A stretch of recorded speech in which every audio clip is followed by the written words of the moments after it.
No, fuck it. We'll do it live. Do it live.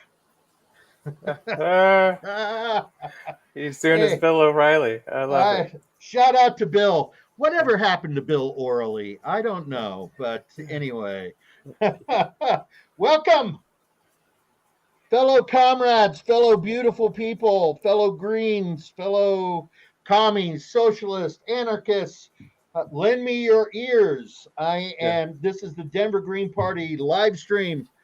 I am named Jason Justice, and I know things, and we are live. And off to my left is, of course, who is that over there? It's me, Dr. Desmond Wallington. The good doctor is with us Yes. today. Right on. Always a pleasure to be here. Thank you for Always, having me. always a pleasure. Well, hasn't it been a fun few weeks, folks? I tell you, The environment's killing us as we talk right now. that's right. Yeah. We're having a beautiful high pollution day today, aren't we? Yeah. And yeah, it's but you know what we need to do? Listen to Joe Biden. Yeah. We need to drill. We need to Yeah. drill, baby. We need to drill. So That anyway, that was pretty ballsy when he said like he wasn't going to declare climate change to be an emergency like last week. I was like, oh, interesting. Kind of thing. Yeah. I think that at this point, saying that it's just like saying Nazis are bad, right? Like right, it's nothing like too radical to say by this point, right? right.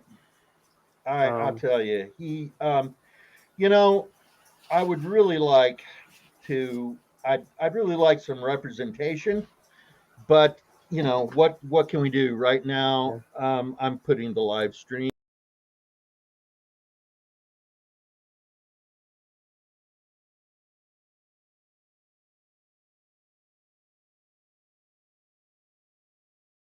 Anyway, No. I'm posting that. Okay. Uh, Well, y'all, what you do? we've got a lot of topics Okay. we want to get to pretty quickly. Um, sorry, sorry. Squirrel. He's pushing Anyway, buttons. He's pushing I'm buttons. pushing. I have to stop pushing. Danielle, hit the. Stop. So we're the shot collar. This is why we need you to wear the shot collar.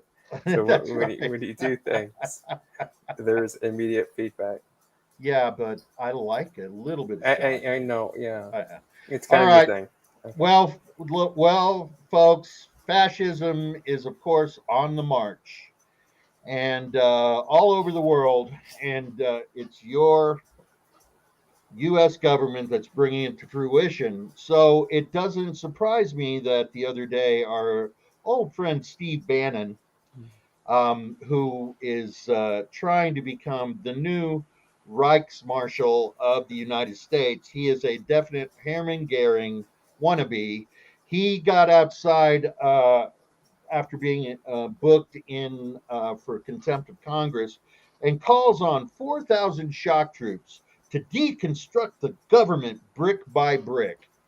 When I saw this, of course, like probably many of you, my reaction was, uh, you know, he's calling for the militias to come out in the street all armed and stuff like that.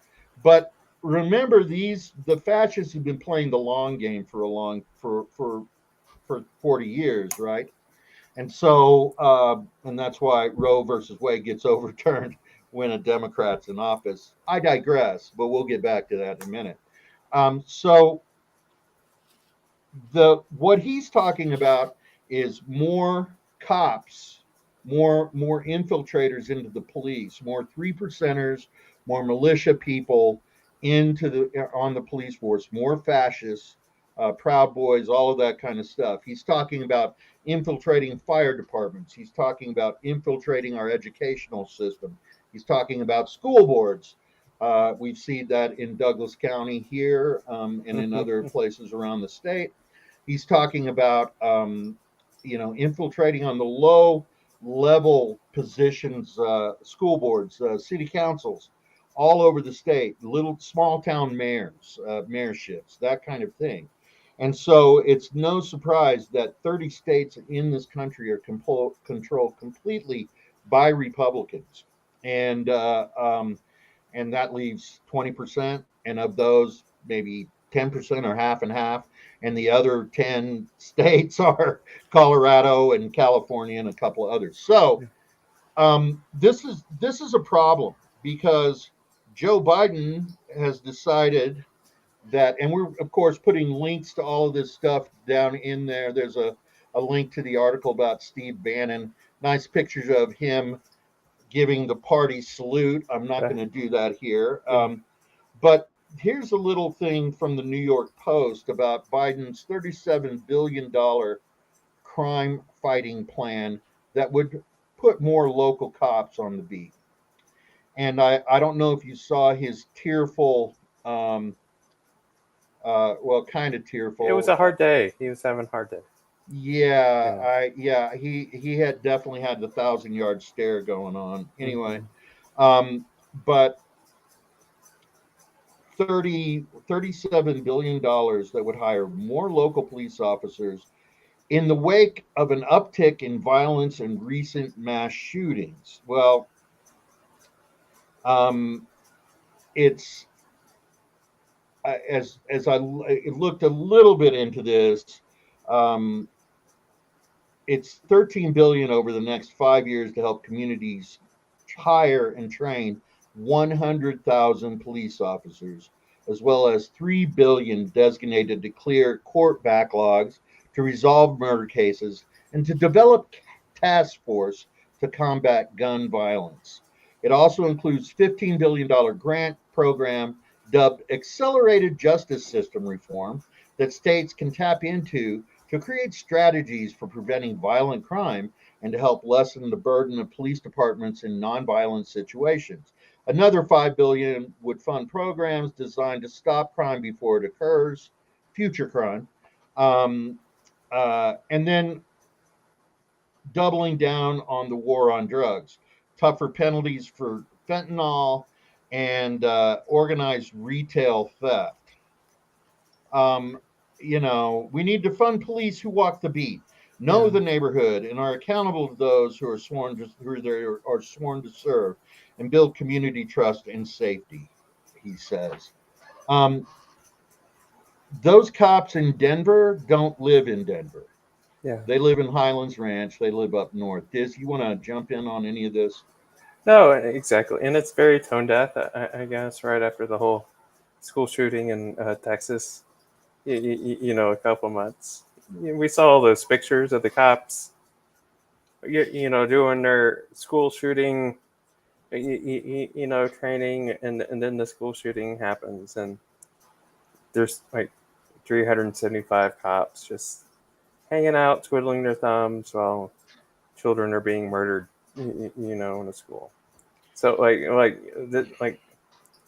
well, how much money is it going to take? I guess, right? That's where this shit becomes bizarre, right? Right. The thing that I think about as far as the Uvalde shootings go, and of course, since I do the TikTok thing, we'll get back to that. I follow a parent of one of the kids in that school on TikTok, and the police are coming by and tearing down their memorials and harassing them when they're out, protesting about this horrible, horrible thing that happened.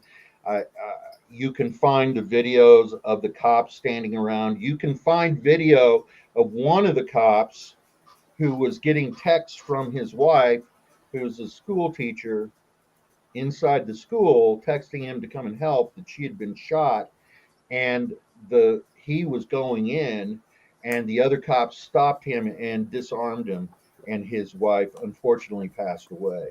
And I think about the kind of guilt that this person is going to carry the rest of their lives. Yeah. And it wasn't his fault. It wasn't his fault. It was a failure. And the criminal justice system in this country is a failure. And and we can just see that here in Denver, with the over policing that happens against the unhoused community in this town, against protesters.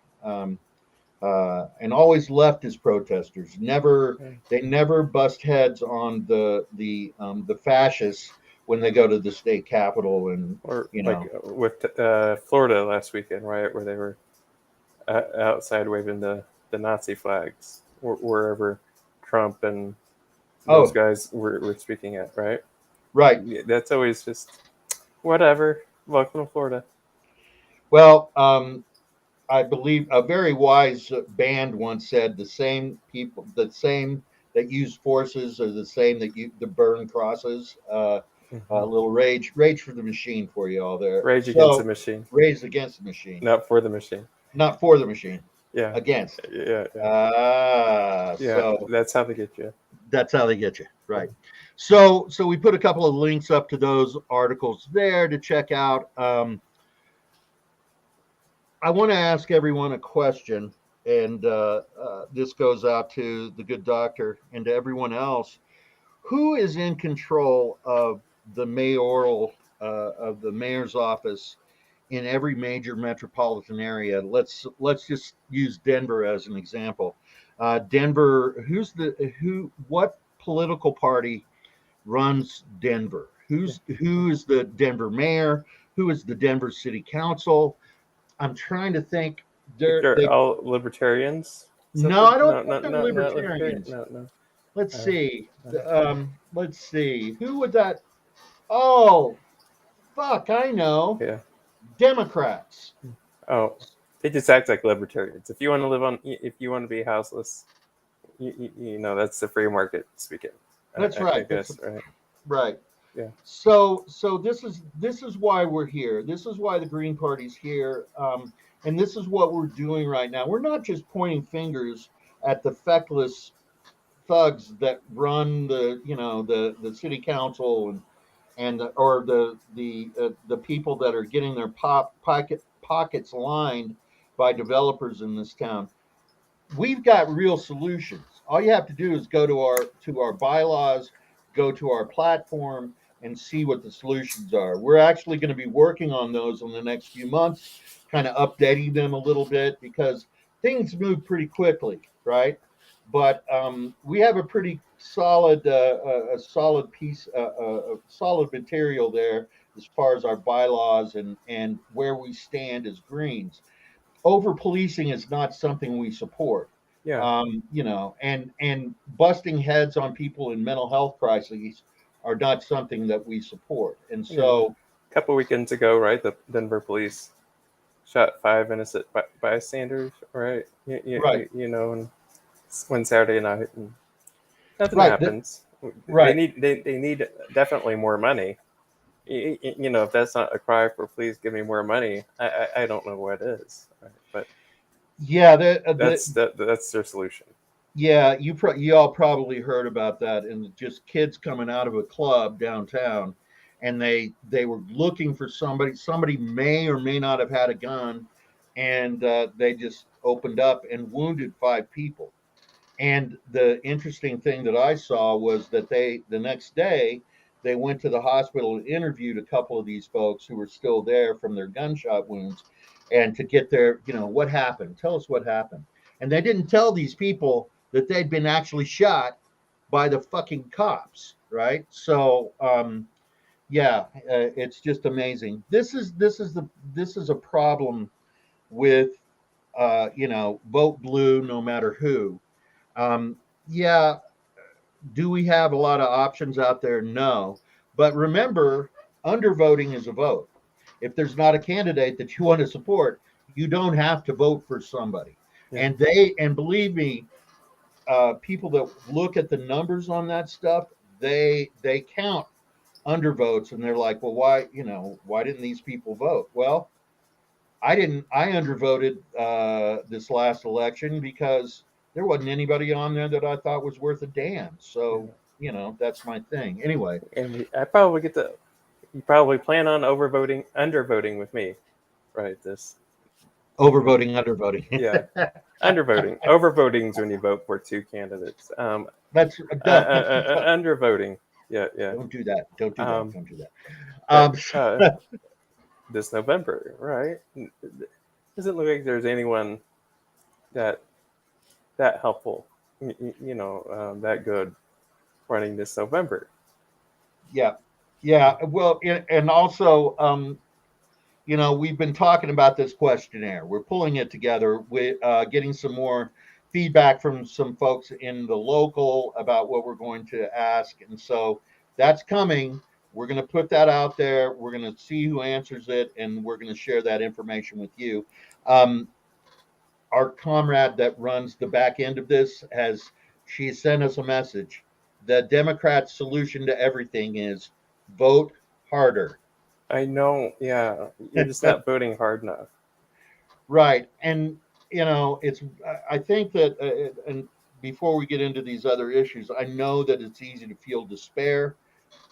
I feel more focused right now with everything the way that it is because somebody's got to we've got to step into the breach, folks, Mhm. and that's us. And so help us build. All right, moving on. Should we move on, sir? Yeah. Okay. All right. Uh, So let's talk a little bit about neoliberalism. oh And boy.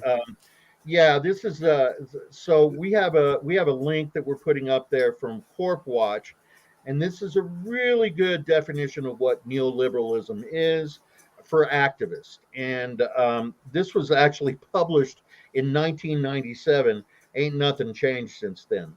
Yeah, Yeah. neoliberalism is a set of economic policies that have become widespread during the last 25 years or so.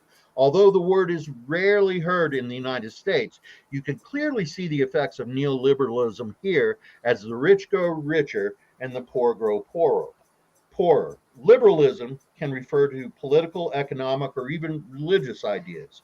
In the US, political liberalism has been a strategy to prevent social conflict. It is presented to poor and working class people as progressive compared to conservative or right wing or fascist ideology. Economic liberalism is different. Conservative politicians who say they hate liberals, meaning the political type, have no real problem with economic liberalism, including neoliberalism. Neo means we're talking about a new kind of liberalism. So, what was the old kind? The liberal school of economics became famous in Europe when Adam Smith, a Scottish economist, published a book in 1776 called The Wealth of Nations. I'm sure some of you have heard of that. He and others advocated the abolition of government intervention in economic matters, no restrictions on manufacturing, no barriers to commerce, no tariffs. He said free trade was the best way for the nation's economy to develop. Such ideas were liberal in the sense of no controls. The application of individualism encouraged free enterprise, free competition, which came to mean free for the capitalists to make huge profits as they wish.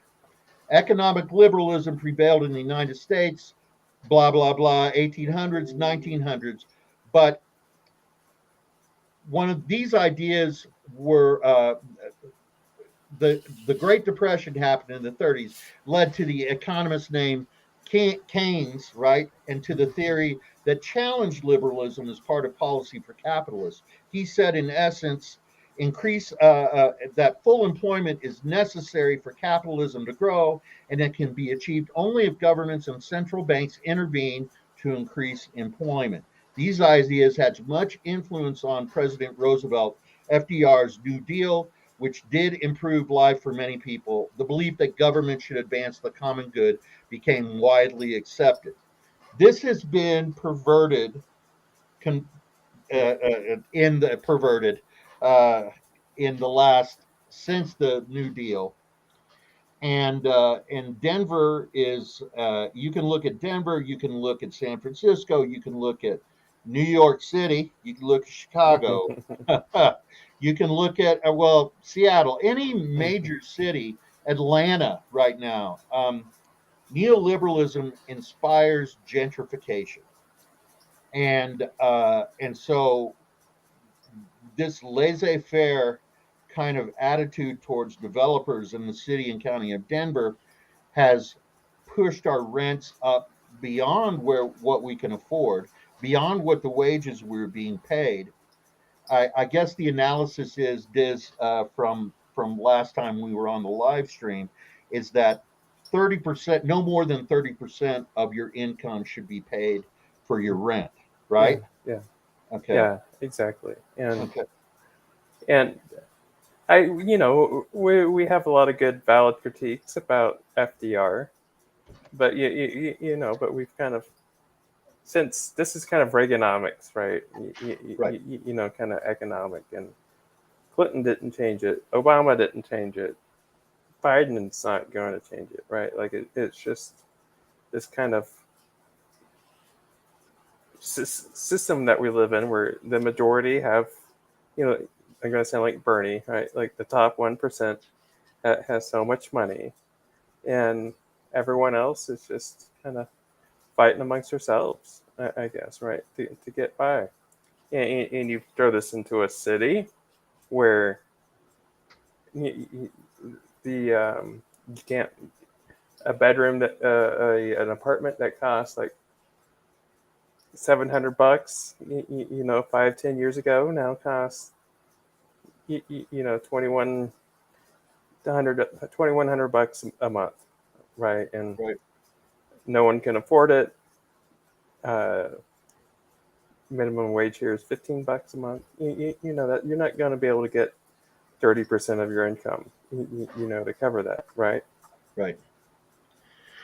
This is neoliberalism works hand in hand with something that we talked about last time that I'm going to throw up there. This is so read the rest of that pamphlet or that link that we're putting up there about neoliberalism, what it is.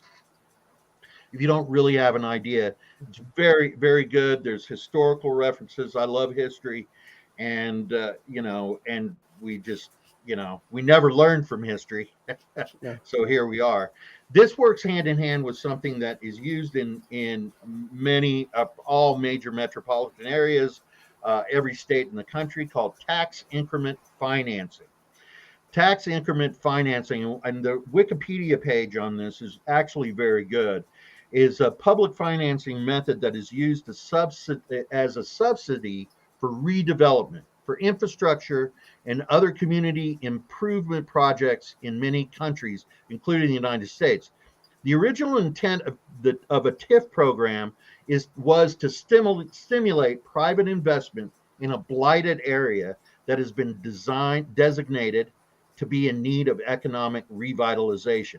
So TIF projects in Denver, the Central Park neighborhood, which used to be known as Stapleton, the Lowry neighborhood, the Gates neighborhood around Broadway and I want to say Broadway and Mississippi. Um, and then there's actually TIF projects that are happening in the Rhino area, which is which used to be an industrial part of town, and now, of course, it's being developed. We'll get to that in a minute. You're going to Yeah. love this. But so what happens is that with TIF, a developer comes in and says, "Hey, we want to develop a neighborhood, say in the Lowry area, and so we're going to need major infrastructure. So we will build the infrastructure, but for the next 30 years, property taxes that are paid in this area go back to us to pay for the infrastructure that we put in place." What that means is that, so if you know how property taxes work, the bigger chunk of your Yeah. property tax goes to public education. Yeah. So that money that would be supporting the new schools that are being built in these neighborhoods, see Northfield High School, for example, just as part of a TIF thing. Anyway, Damn um, those kids. Yeah. yeah, Damn those darn kids, those they need kids. Yeah. education. Yeah. Yeah. Yeah. Um, But the yeah.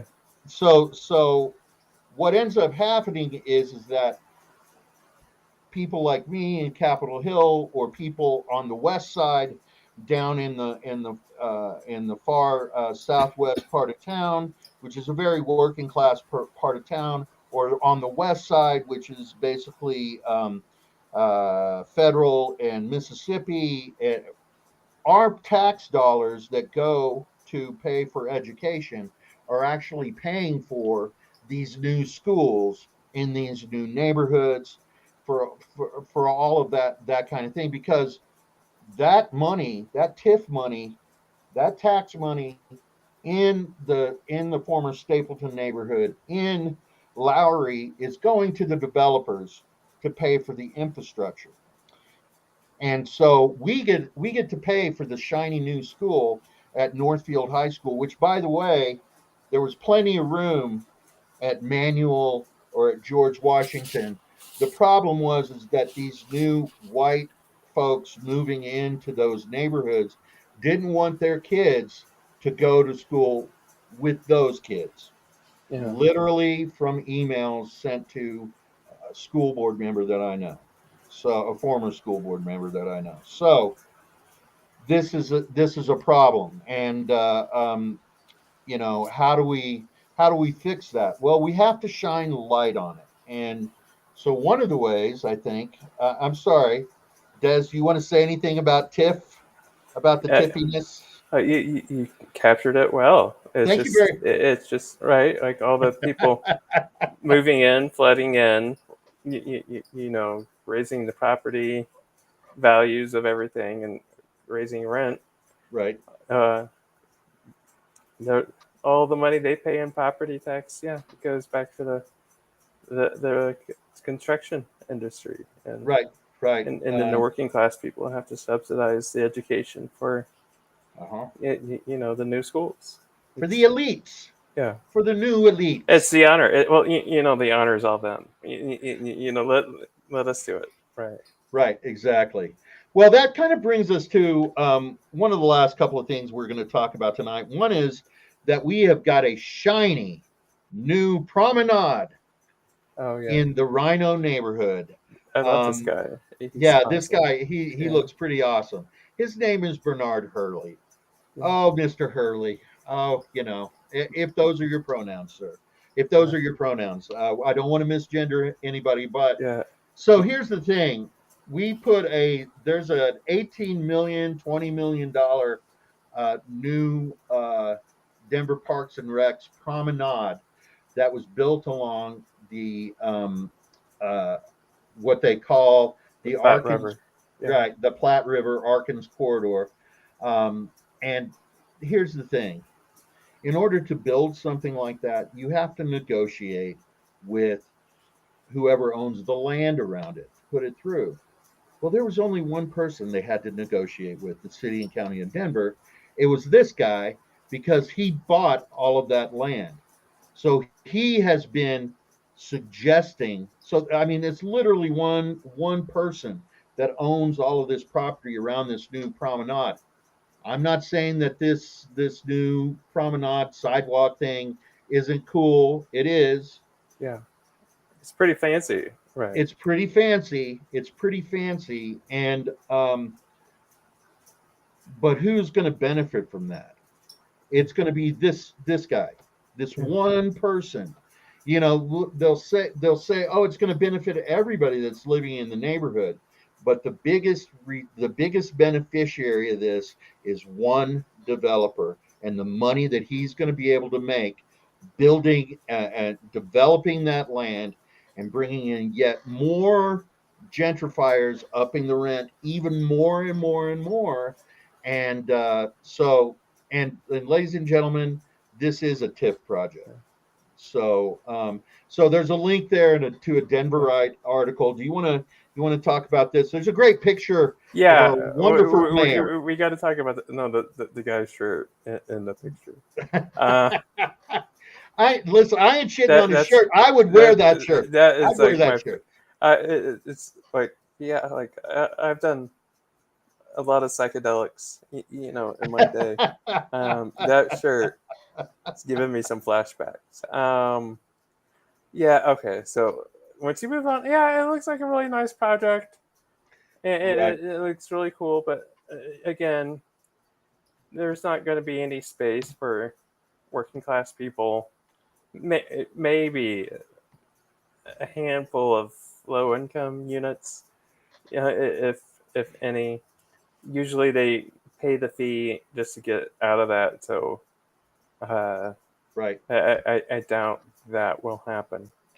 Well, And there's like that bar that was there, right? And I felt bad for that family, the Sadabakas, no relation to Candy. right. Um, but it was They're just, holding on. They're holding on, yeah, but good for them. they're Yeah. that definitely this guy used the strong arm to get other people to sell to him, Hmm. and some other properties down there that were owned by generational businesses that were going on there. That this guy came in and strong armed them with EPA stuff. Since that was a industrial part of town forever. Lot of folks down there doing uh, auto repair and that kind of thing, and so he was able to send his environmental investigators and try and acquire the land that way. He finally forced these people to sell for 1.7 million. It's probably worth way more than that, but Yeah. they really didn't have any choice. So that's part of this neoliberal tiff uh, thing that drives this city, the development in the city, and which brings us to the Park Hill course Oh, development. fun. Yeah. Do you want to tackle this one? Liz? Okay. Um, yeah. So it's basically Denver finally. You posted that article, right? Yeah. Denver finally has a picture of what's the development company, the West Side Investment Partners, and you were telling me the other day, right, like that we've already kind of voted against these people before, right, and somehow they keep strong arming their way back into the conversation. Right. They I think they own this land, but there's an easement on this land that keeps it a golf course. Hmm. So and it's been there for forever. And the West Side Investment Partners, they there was a on the last fall's ballot, they the one that we supported was to keep Park Hill Golf Course a golf course. We thought it was keeping it a golf course. Really, though, what it was that there was going to be a development plan put in place, and then we, the voters, were going to be asked again to either approve it or to not approve it.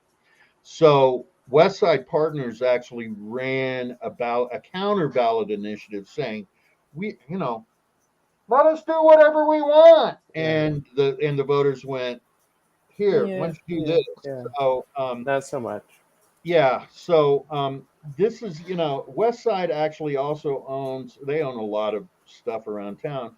They own the old Loretta Heights campus in the far southwest corner of town, and so there's an auditorium there, the Lowry Auditorium, that the city and county is developing for them, refurbishing for them. Here you go, it's a gift, Yeah. and yeah. So these West Side folks are, I don't want to say that I, I don't want to say that they do some sleazy things, but they do some sleazy things. So the they plan to donate 100 acres of the land of the golf course to the city for parks. The main park, and that would be bigger than any other park in the city and county of Denver. In the metropolitan area, we do have parks up in the hills. We have Daniels Park, that's part of our Parks and Rec system, which uh, famously Douglas County wanted to take over. Anyway, so they wanted to divide it into three sections: transit oriented development, housing and commercial uses on the north side of it, a new Main Street, hey, with shops and housings in the center, and transitional housing, a community center, maybe a library or rec center, a market or grocery space on the south. And so this is exactly the same thing that they were saying they wanted to do in the ballot measure that they put out. It Yeah, hasn't changed. It hasn't changed.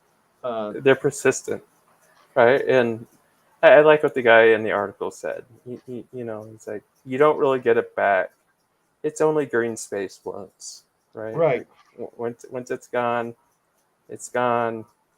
Um, and I think everyone is has a healthy amount of skepticism that there isn't going to be any income housing there, right? Like it's just going to be another hub for people who can afford it, I guess, right? And it's just going to go to the highest bidder.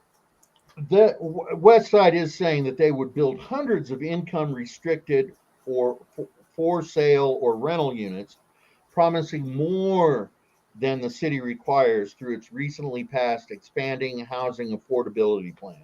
We talked about this a couple of weeks ago.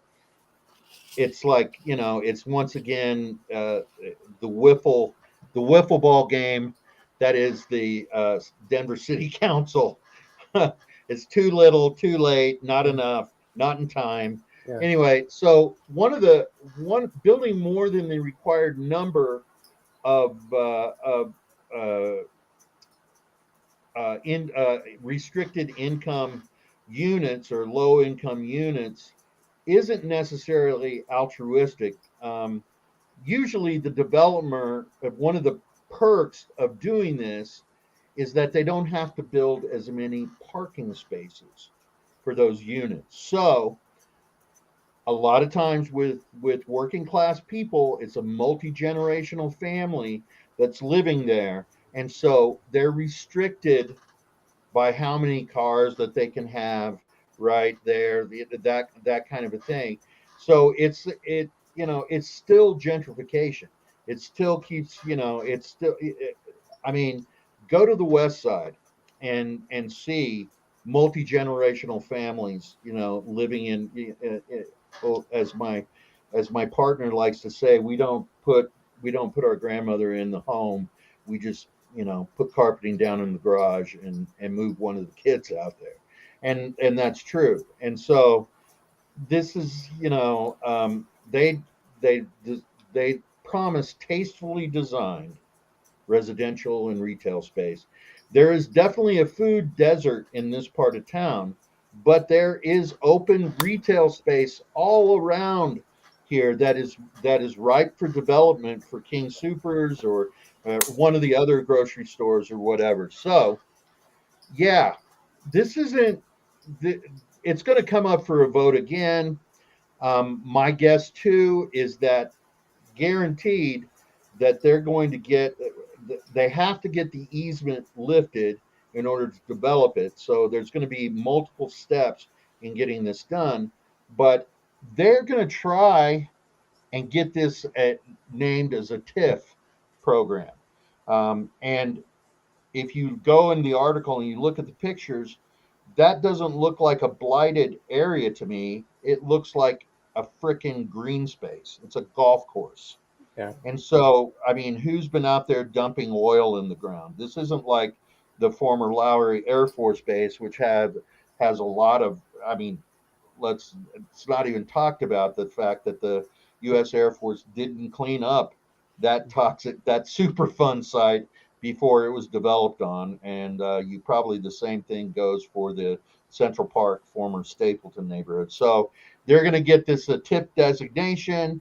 They're going to go in there. They're going to develop it, and they're going to want to have schools there and all of that, and we're going to be paying the price for yeah. that. Neo-liberalism, folks. And then the label like the low income housing, low income, even and it's just like a $1 million property where they knock off 100 grand from it, right? And now it's low income. That's that's how they define it, right? Right. Folks, this is why our rents are so high in this town. There is an assault on the working class and the poor and the houseless in this town, and I mean, if you all you have to do is go and see how the houseless are treated. Houselessness is on the rise. It's higher than it's ever been in this city. And those are working class people. Those are folks that used to live next door to you, that waited tables or bartended or did something else, and they they lost Yeah. they lost their job, or they're not, Yes. whatever. Not by accident, it's by design, right? It is absolutely by design. And so, and the fact that the city and county, and just as a sidebar on the houselessness situation, the fact that um, the city of Denver's solution is to go in with stormtroopers and and trash these encampments and not give them a place to, there's no place to move on to. Splitting up families, splitting up partners because they can't go into a shelter with their partner who's maybe a different gender from them. Not going out and making sure that these homeless camps have a place where they can throw their trash, where they could use the bathroom, where they could, where they could maybe even get needle exchanges, maybe even get water when it's 100 degrees outside and you're living on a freaking sidewalk. Um, you know, this is a this is a genocide. It really is, and I mean, I'm that's a pretty harsh word, but people are dying every day Mm-hmm. out on the streets of Denver, and so what the hell else do you call it? Anyway, anyway, Sugarcoat it. Yeah, don't yeah, sugarcoat it. let's sugarcoat it. Yeah. And um, we're actually in the coming weeks. I'm going to go, and some of us from the Green Party are going to go check out one. We've been invited to check out one of these new safe camping areas. So we're going to do that, and we'll probably do a little video, a little live stream from that, so you can see what's going on there. There's some people out there doing the heavy lifting Mm-hmm. as far as houseless people go, God and bless those D-hole people for sure. yeah, yeah, absolutely. And helping people. A lot of people that are in recovery or from addiction who are out there, and a lot of people who are still using who are out there. And so, that's a whole different set of that's a whole different situation, a different set of skills that are needed, wraparound services that are needed for these folks. And anyway, it's something I'm pretty passionate about. I know the good doctor is as well, and I know that if you're watching this live stream, you feel the same way we do. So we've gone through this entire freaking stream, and I haven't said, "Hey, go to the website, check us out, go and give us some money," and that's on me, and I apologize. But please do go Yeah. to our website, denvergreenparty.org, and check that out. Please do connect with us on Facebook, also on TikTok now What? at Denver Green Party. We're on TikTok. Me and one of our comrades, Aaron, are doing some ticking and talking, Oh no. and yeah, it's actually, listen. Yeah. I know I'm an old guy, but I do like my TikTok, and I thought it was kind of silly, but it's kind of fun. Yeah. It's TikTok is the K hole of uh, of social media. Okay. But hey, every now and then we have to get into the hole. So, Mm-hmm. but yeah, check us out at Denver Green Party. The first TikToks are up. They talk about our bylaws. Maybe when we come back in a couple of weeks, we'll talk about the first part of our bylaws and why they're so important. You can go and check them out for yourself. One of the things that I was reminded by our comrade on the back end is that there's an article about Biden's judicial appointments, and Oh we talked about this a few weeks ago, where he had nominated the day that Roe versus Wade was overturned. He nominated a Republican who was anti-abortion, yeah. anti-choice, and that quietly went to the back burner. But he's not saying anything about it. The White House is when asked about it, they're not responding to the question. So they're keeping it on the back burner. They're going to put him in there, It's and always like a part of a deal with Mitch McConnell, right? Like right, him and Mitch McConnell kind of negotiated this, I guess, and that's the like the bizarre thing, right? Like why does a president who has the House and the Senate have to make these kind of negotiations with Mitch McConnell? You never hear it the other way around, no, right? With Nancy Pelosi or with Donald Trump or uh, Harry Reid or anybody like that. Um, it's just very very bizarre, right? That and then so you got these kind of situations, and then you have these handful of Senate and House of Representative races where the Democrats have paid $20 million to um, fund the most extreme candidate, and in the primary, hoping that they can run against that person, in the fall, because that worked so well in 2020. As we learned with WikiLeaks and the Clinton campaign about this kind of Pied Piper, methodology that's always going. So it's just very bizarre, right? And people are sending all this money. Like, we can't do anything about abortion. Send us $15, and they go out and and they fund campaigns for Republicans that are anti-choice. It's it's like the most bizarre backward shit you've ever seen in your life, right? and it doesn't work. It doesn't work. And, Yeah. they tried to do that with Boebert here in Colorado, Oh, I like it.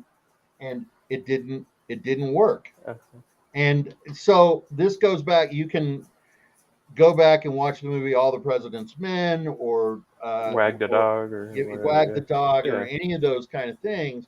This is a political technique known as rat fucking, and literally that's what it's called. It comes from the Nixon White House during Watergate, and so it doesn't work. And so this is why I always say Democrats facilitate fascism. They're like bipartisanship, bipartisanship. No, we don't.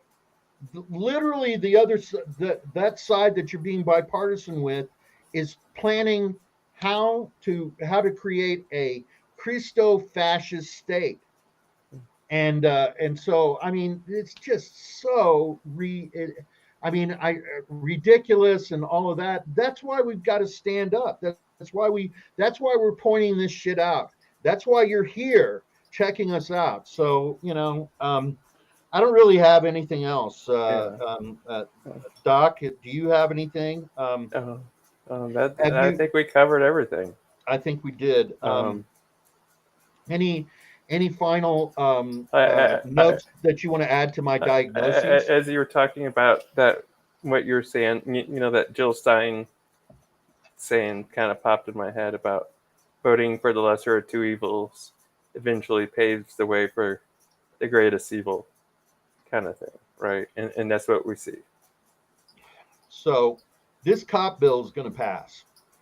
Mm-hmm. $38 million. It's going to pass.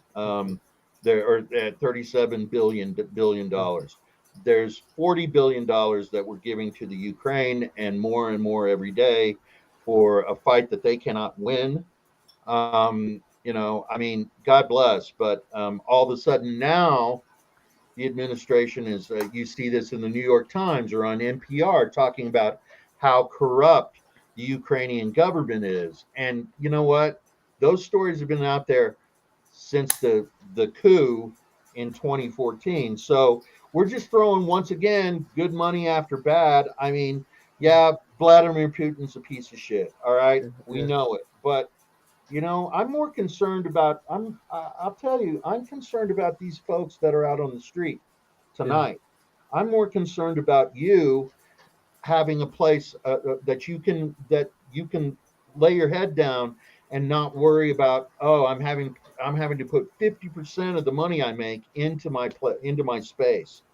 So that's why we're here. That's why we're looking at it. And I don't really have anything else except um, fight the power. Yeah. Good luck.